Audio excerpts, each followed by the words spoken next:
Today I figure I'd give you guys a ranking of the Death Wish franchise starring Charles Bronson and later Bruce Willis. This is a vigilante crime series that started in the early 1970s and went all the way to 2018. The films in this series are brutal, they're violent, but they're also a decent message and kind of show society for what it is throughout the decades, considering the fact that the series lasted so long. It's an enjoyable, if not somewhat exploitative series that I actually really enjoy. So without further ado, I'm going to give you my ranking from worst to best.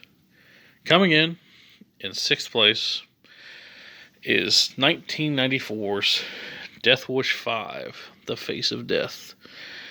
This one was the final installment in the Charles Bronson line of movies, and it sees Charles Bronson returning as the character of Paul Kersey, this time taking on an organized crime syndicate that is led by this gangster type named O'Shea. He's intense, essentially attacks his wife and leaves her disfigured, and it's up to Charles Bronson to take down these groups of punks in his final adventure. While not a bad film, it kind of just repeats the process that you've seen before. Charles Bronson was in his 70s when this film came out, and while he actually moves around pretty good for an older guy, it does show that he doesn't quite have it like he used to. Not a bad entry, but I really only recommend it if you're already a fan of the series, because it feels a little bit cheaper and more watered down by this point. Still a fun 90s action film, though, and one that I recommend if you're a fan of the franchise.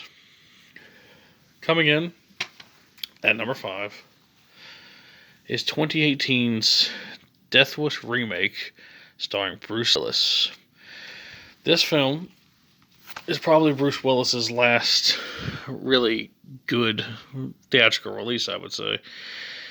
After this, he kind of did a lot of straight-to-video stuff, but pretty good send-off for the actor, I'd say.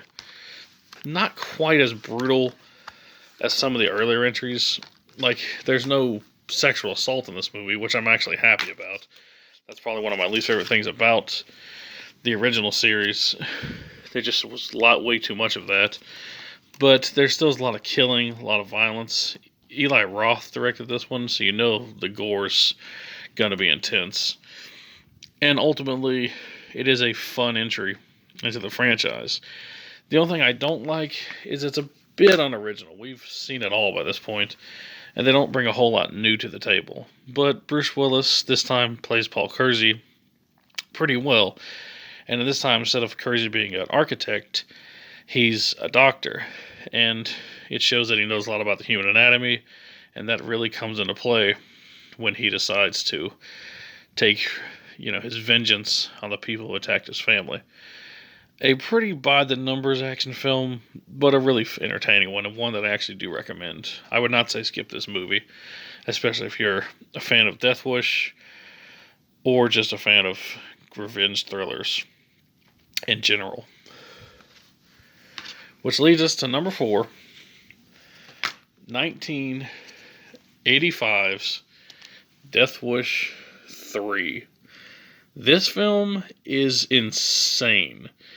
Death Wish 3 has Paul Kersey returning to New York to visit a friend who he finds attacked by a group of thugs. He then, with the help of the locals and a cop, wages a war against these thugs. And this film just goes for it. It has the highest body count of the entire franchise. I mean, Paul Kersey must kill, 50 people in this movie. It is just batshit insane, and one that I really recommend. The problem with this entry is that it essentially makes the series a bit farcical, whereas before it was like a revenge, vigilante thriller series.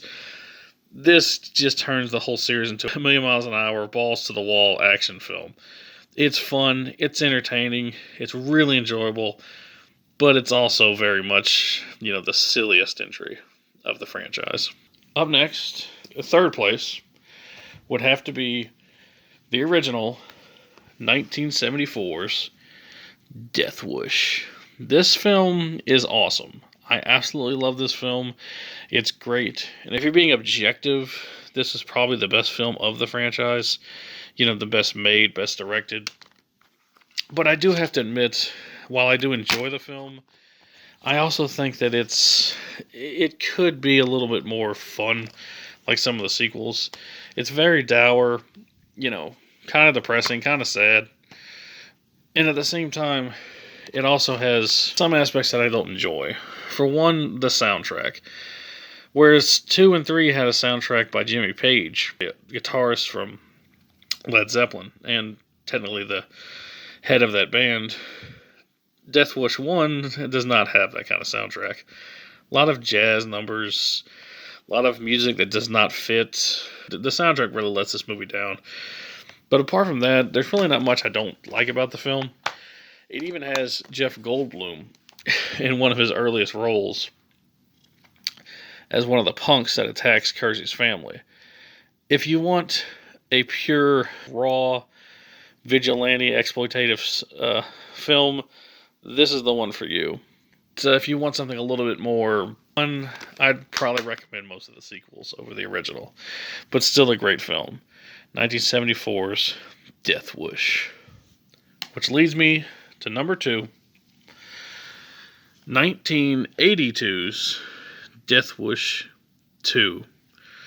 Released a full 8 years after the original, Michael Winner returns as director this time around and sees Paul Kersey this time living in LA when his daughter, who survived the attack in the first film, is, well, attacked again, which leads Paul Kersey on a one-man crusade to get revenge on the people who wronged his family yet again.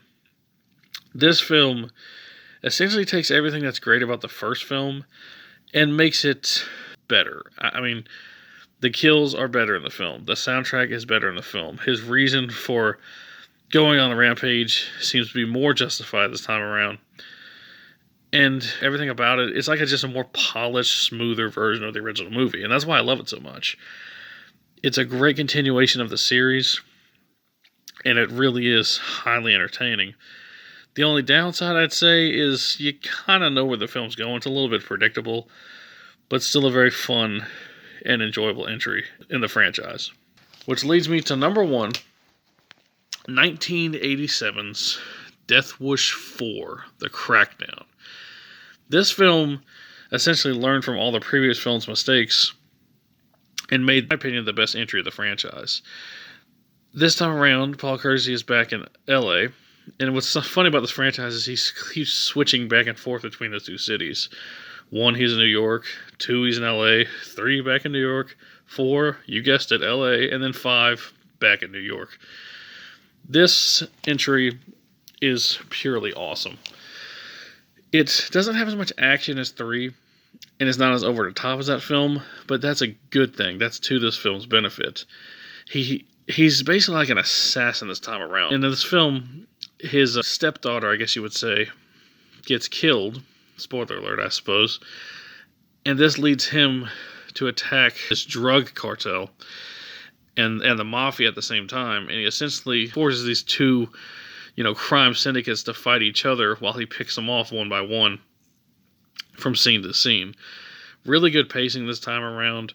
Really good action. It's just a really, really solid film. I was super surprised by this one.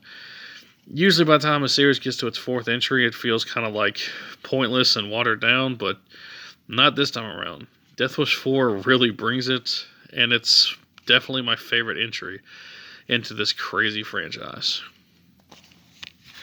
Well, that's my ranking. If you haven't seen these movies, I really do recommend checking them out. I'd say start where it all began with the original. But if you do want something a little bit more, I guess, contemporary, I'd say try the Bruce Willis remake. And if you like that, maybe work your way backwards. It's an enjoyable film series. It's not for everyone. I do admit that it has a lot of exploitative things about it. But an enjoyable franchise. One that I very much enjoy. And one that I recommend. You can't go wrong with Death Wish. Well, that's my ranking and my video. Thanks for watching, and peace out.